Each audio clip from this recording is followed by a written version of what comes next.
પોતાનું છે। તો કથની એટલે કે શું થાય એ પહેલાં જોઈએ કે કથની એટલે કહેવું અથવા બોલવું, ઓર કરની એટલે કે કરવું, બરાબર, કહેવું અને કરવું। તો તેમાં સૌપ્રથમ આપણને પાઠ વિશે છે થોડીક માહિતી આપણે મેળવી લઈએ કે માનવ જીવન પ્રભુ की अनमोल देन है, એટલે કે માનવ જીવન છે એ પ્રભુની ખૂબ જ प्यारी भेंट આપણને भेंट છે। सभी प्राणियों में मनुष्य को प्रभु ने विशिष्ट शक्तियाँ प्रदान की है, इसीलिए वह संसार में बहुत ही अच्छे ढंग से जीवन यापन करता है। એટલે કે બધા પ્રાણીઓમાં મનુષ્ય છે, બરાબર, તેને પ્રભુએ વિશિષ્ટ શક્તિ આપેલી છે અને તેના કારણે તે માનવ છે એ સંસારની અંદર ખૂબ જ સારી રીતે પોતાનું જીવન છે એ पसार करे छे। मगर सभी लोग हर समय सही काम नहीं करते हैं। कई बार मनुष्य कहता कुछ है और करता कुछ है, परंतु બધા વ્યક્તિ છે, બધા માણસ છે એ પોતાનું દરેક વખતે સાચું કામ કરતા નથી હોતા। કેટલી વાર માણસ છે એ કે પણ કંઈક અને કરે પણ કંઈક, એટલે કે માણસ જે કહે છે તે करतु होतु नहीं। कई मनुष्यों की कथनी और करनी में अंतर देखने को मिलता है।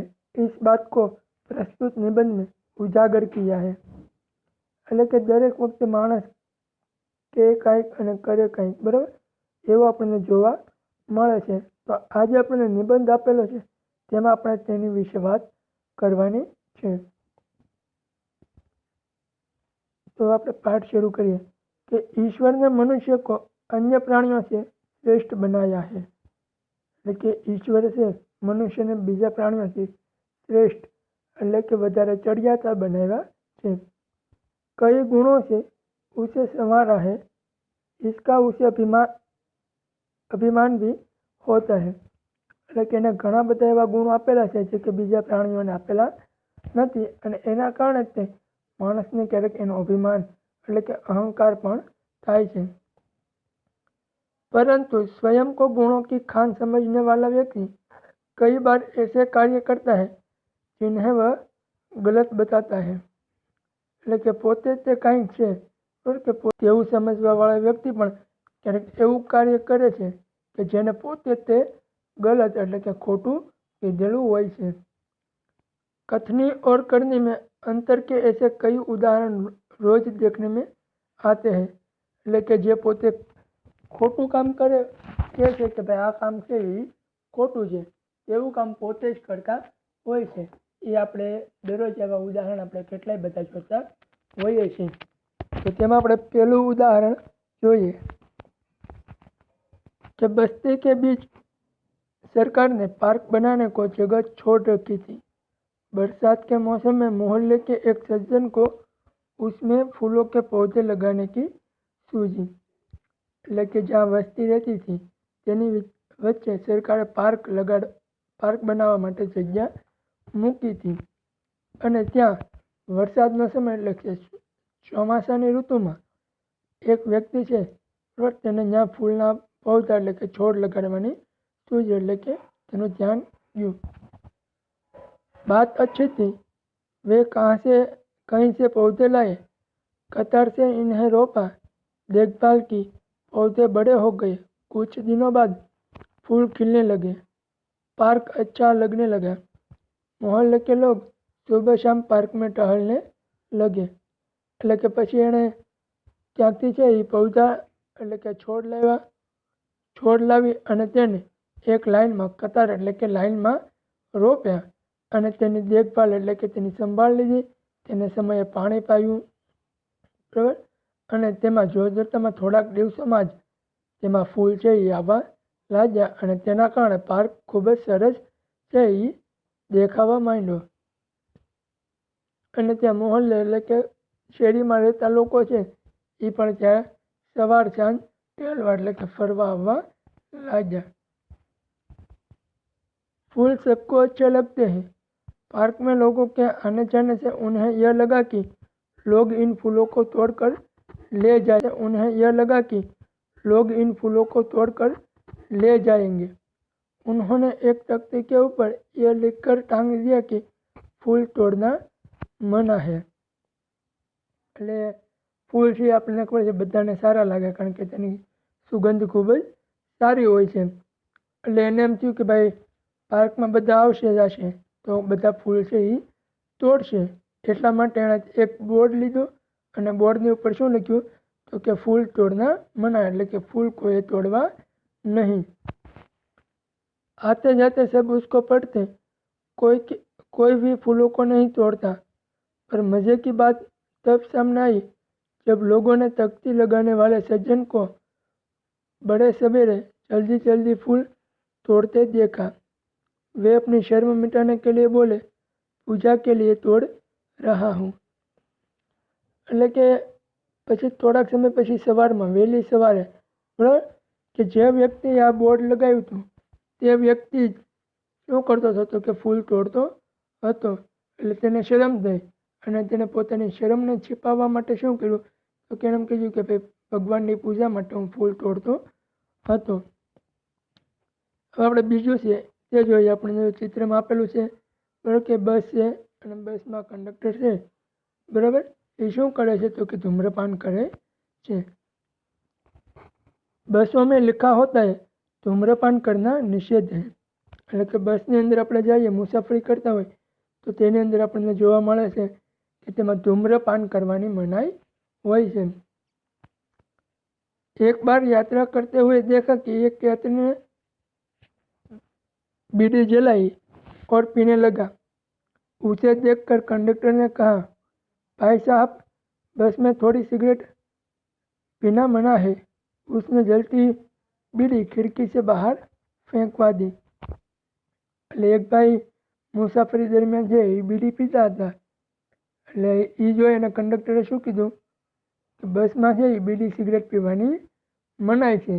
અને એ ભાઈ પાસેથી બીડી જે હતી તેણે ખિડકીની એટલે કે ખડકીની બહાર બારીની બહાર છે એ ફેંકાવી દીધી. थोड़ी देर बाद कंडक्टर ड्राइवर केबिन में जाकर बैठा, सिगरेट जलाई और दोनों पीने लगे. એટલે કે થોડાક સમય પછી ત્યારે કંડક્ટરે ડ્રાઈવરની કેબિનમાં ગયો અને ત્યાં જઈને અને ડ્રાઈવર અને કંડક્ટર બંને છે बीड़ी सળગાવી અને पीवा लाग्या. एक दूसरे यात्री ने यह देखा तो लिखे हुए वाक्य की तरफ इशारा करते हुए कंडक्टर से कहने लगे, भाई साहब बस में सिगरेट पीना मना है.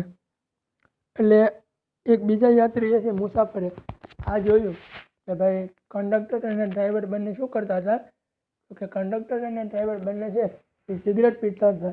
એટલે યાત્રીએ શું કર્યું મુસાફરે કે આ તખ્તી લગાવેલી હતી બરાબર કે ધૂમ્રપાન વર્જિત છે એની તરફ ઈશારો કરી અને ડ્રાઈવર કંડક્ટરને કીધું કે ભાઈ સિગરેટ પીવાની મનાય છે. એટલે એની ઉપર છે इस पर कंडक्टर शीघ्र बोला, यह वाक्य आपके लिए है न कि हमारे लिए. એટલે કંડક્ટરે એમ કીધું ભાઈ આ વાક્ય છે એ તમારા માટે છે. સિગરેટ પીવાની મનાઈ માત્ર અને માત્ર પેસેન્જર મુસાફર માટે છે, બસના ડ્રાઈવર અને કંડક્ટર માટે નહીં.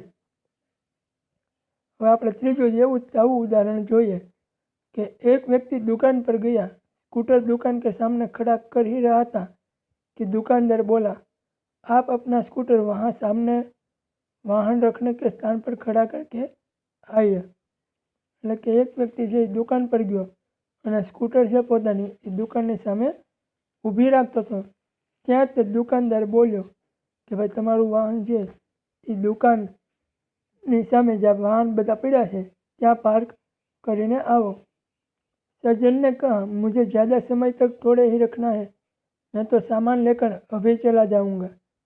दुकानदार बोला, पर दुकान के सामने बीच सड़क पर स्कूटर खड़ा रखना कोई ठीक बात नहीं. એટલે એણે શું કીધું કે ભાઈ વ્યક્તિ કે મારે કે ત્યાં લાંબો સમય સુધી વાહન કે પાર્ક કરવું છે, મારે વસ્તુ લઉં એટલી ઘડી ત્યાં ખાલી વાહન રાખવું છે. એટલે દુકાનદાર કહે પણ કે દુકાનની સામે અને રસ્તાની વચ્ચે છે એ સ્કૂટર પોતાનું વાહન ઊભું રાખવું કોઈ ઠીક વાત નથી। सज्जन ने स्कूटर वाहन खड़ा करने के स्थान पर ले जाकर खड़ा એટલે દુકાનદાર કે પણ કે દુકાનની સામે અને રસ્તાની વચ્ચે છે એ સ્કૂટર પોતાનું વાહન ઊભું રાખવું કોઈ ઠીક વાત નથી। सज्जन ने स्कूटर वाहन खड़ा करने के स्थान पर ले जाकर खड़ा किया और वापस आकर सामान खरीदने लगे। એટલે કે સજ્જને છે એ શું કર્યું કે પોતાનું વાહન છે બીજા બધા વાહન પાર્ક હતા ત્યાં જઈ અને ઊભું રાખ્યું અને દુકાને આવી અને પાછું પોતાનો સામાન લેવા માંડ્યો। इतने में स्कूटर लेकर दुकान पर एक लड़का आया। स्कूटर दुकान के सामने खड़ा करके वह दुकान के अंदर चला गया। એટલે કે એટલામાં એક સ્કૂટર લઈને એક છોકરો આવ્યો, દુકાનની સામે પાર્કિંગ કરી અને પોતે दुकानની અંદર वयो गयो। इस पर उस सज्जन ने दुकानदार से कहा, आपने इसे मना नहीं किया? वह बोला, यह तो मेरा बेटा है। એટલે કે આ જોઈ અને સજ્જને વ્યક્તિ અને દુકાનદારને શું કીધું કે આપણે इसे मना नहीं किया, એટલે કે તમે આને ના ન પાડી। એટલે દુકાનદારે શું કીધું કે આ તો મારો છોકરો છે। कुछ लोग ऐसे ही होते हैं जो आदर्शों की बातें करते हैं लेकिन जब उन्हें अपनाना पड़े तो वह आदर्श भूल जाते हैं। એટલે કે ઘણા લોકો એવા હોય કે જે આદર્શની મોટી મોટી વાતો કરે, ભાઈ તમારે કચરો કચરા પેટીમાં જ નાખવો, પણ પોતે છે એ પાસે પાલન કરતા ન હોય। जब एक दिन सज्जन के घर उनके मित्र मिलने आए, दोनों मित्र बातचीत में मग्न थे कि किसी ने दरवाजा खटखटाया। એટલે કે એક દિવસ એક વ્યક્તિના ઘરે એક મિત્ર એટલે કે એનો ફ્રેન્ડ છે એને મળવા આવે છે અને બંને મિત્ર શું કરતા હોય તો કે વાતું કરતા હોય। એટલા માટે કોઈ વ્યક્તિ આવી અને દરવાજો છે એ ખખડાવે છે। उन्होंने खिड़की से झांक कर देखा, बाहर मकान मालिक खड़ा था जो पिछले 4 माह का किराया मांगने बार बार आ रहा था। એટલે એણે ખડકીમાં બારીમાંથી જોયું, તેણે જોયું કે ભાઈ મકાન માલિક બરાબર એ બહાર ઊભો હતો, જે 4 મહિનાનું ભાડું બાકી હતું તે લેવા માટે આવ્યો હતો। उन्होंने अपने बच्चे को समझाकर बाहर भेजा। એટલે કે વ્યક્તિ શું કર્યું પોતાના છોકરાને સમજાવી અને બહાર મોકલ્યો। जब बच्चा बाहर गया तो मकान मालिक ने उससे कहा, तुम्हारे पिताजी से कहो कि मैं मकान का किराया ये बिल तुम घर पर ही भूल आए, लो इसको भी जमा करा दो। એટલે એણે લાઈન હતી એમાં બધાને ધ્યાનથી જોવા માંડ્યો ત્યાં એને તરત જ તે એક પરિચિત વ્યક્તિ એટલે કે ઓળખીતા વ્યક્તિ છે એ બતાવ્યા અને તેને શું કીધું કે બેટા એ કે તો આ બે છે એ ઘર પર જ તે ભૂલી ગયો તો એ પણ જમા करावी दे। वह व्यक्ति कुछ बोले इससे पहले ही बिल व राशि उसके हाथ में थमा दी और एक तरफ जाकर खड़े हो गए। એટલે કે એ વ્યક્તિ કાંઈ પણ બોલે એ પહેલાં એ દાદાએ શું કર્યું તો કે વ્યક્તિના હાથમાં બિલ અને પૈસા છે એ આપ્યા અને પોતે એક બાજુ જઈને અને ઊભા રહી ગયા। पोता बार बार कहने लगा, दादाजी लाइन में लगी ना, उसकी बात सुनकर लोग हंसने लगे। लेकिन જે પોતો હતો એણે ઘણી વાર કીધું કે દાદાજી આપણે લાઈનમાં ઊભા રહીએ એમ, પણ આ વાત સાંભળીને બધા લોકો છે हंसवा लगा। कई लोग ऐसे होते हैं जो आदर्श की बातें तो करते हैं पर उन्हें अपनाते नहीं। इस प्रकार का आचरण अच्छा नहीं होता। ऐसा आचरण करने वालों को कभी सम्मान नहीं मिलता, वे हंसी के पात्र बनते हैं। इसलिए हमें कथनी और करनी में सदैव समानता रखनी चाहिए। એટલે કે જે આપણે ઉદાહરણ એટલા બધા જોયા બરાબર, એવા પણ લોકો હોય છે કે જેની કથની અને કરની એટલે કે કેવું અને કરવામાં ઘણો બધો અંતર હોય છે। એવા લોકોને કોઈ દિવસ સન્માન મળતું નથી અને એ હંમેશા હસીને પાત્ર એટલે કે મજાક જ બનીને રહેશે। हो कथनी करनी एक समान जग में मिलता तब सम्मान। એટલે કે જ્યારે કથની કહેવાનું અને કરવાનું બંને જ્યારે એક સમાન હોય ત્યારે જ આપણને દુનિયાની અંદર સન્માન મળે છે. આજનો પાઠ આપણે અહીંયા પૂરો કરીએ છીએ. મકાન કા કિરાએ લેને આયા હું. એટલે કે છોકરો જ્યારે બહાર ગયો એટલે મકાન માલિક હતો એણે શું કીધું કે તારા પપ્પાને કે હું મકાનનું ભાડું લેવા આવ્યો છું. बच्चे ने तपाक से जवाब दिया, पिताजी ने कहा है कि वे घर पर नहीं है। बच्चे की बात सुनकर मकान मालिक हंसने लगा। घर में बैठे मित्र के चेहरे पर भी मुस्कान आ गई, जिसे देखकर वे सज्जन पानी पानी हो गए. એટલે છોકરા છે એણે મકાન માલિકને શું કીધું કે ભાઈ મારા પપ્પાએ કીધું છે કે હું ઘરે નથી. એટલે આ વાત સાંભળીને મકાન માલિકે હસવા લાગ્યો અને તેનો મિત્ર જે છે એ પણ દાંત કાઢવા માંડ્યો. અને આ બધું જોઈને જે વ્યક્તિ એવું કીધું હતું કે આવું ખોટું બોલજે એને પણ છે એ શરમ આવવા લાગી.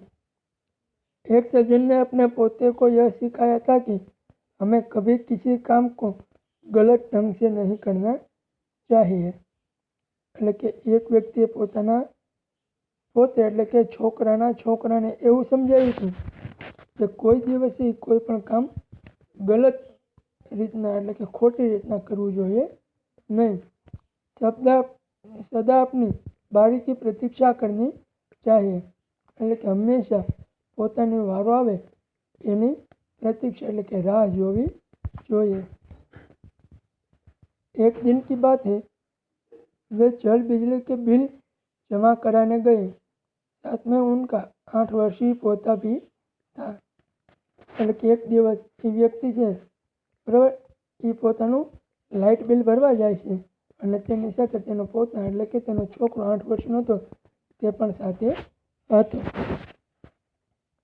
बिल जमा कराने वालों की लंबी कतार देखकर वे कोई उपाय सोचने लगे. એટલે કે બિલ જમા કરાવવામાં ઘણી બધી લાંબી કતાર એટલે કે લાઈન હતી અને એ જોઈ અને बिल जल्दी भराई जाए માટે उपाय सोचवा विचारवा માંડ્યા. उन्होंने खड़े हुए लोगों को ध्यान से देखा. आगे ही एक परिचित व्यक्ति खड़ा दिखाई दिया. वे तुरंत उनके पास गए और बोले, बेटा